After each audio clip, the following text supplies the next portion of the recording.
سلام الله عليكم متابعي الكرام، سررت بلقائكم مجددا في هذا العرض الإخباري.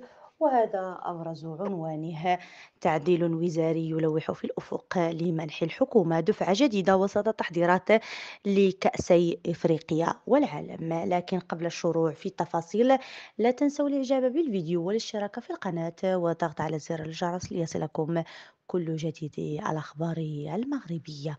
وإليكم التفاصيل.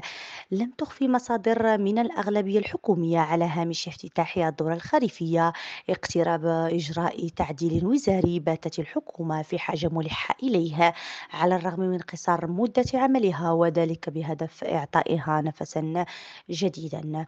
وأفاد ذات المصدر من الأغلبية بأن الحكومة بحاجة ماسة إلى تجديد حيويتها بعد مرور عدة أشهر على منتصف ولايتها، وأن إجراء التعديل الوزاري أصبح تقليدا ثابتا في بلادنا، ولا يمكن لحكومة أخنوش أن تكون استثناء في هذا السياق.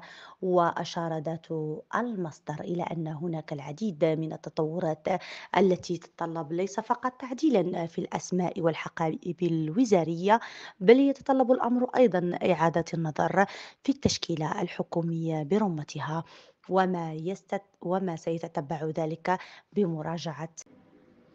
وأشار المصدر ذاته إلى أن هناك العديد من التطورات التي تتطلب ليس فقط تعديلا في الأسماء والحقائب الوزارية، بل يتطلب الأمر أيضا إعادة النظر في التشكيلة الحكومية برمتها، وما سيتبع ذلك من مراجع للبرنامج الحكومي، وذلك في ظل الاستعدادات التي يقوم بها المغرب لاستضافة كأسي إفريقيا والعالم، وما يفرضه هذا من انطلاق مشاريع كبرى في مختلف المجالات.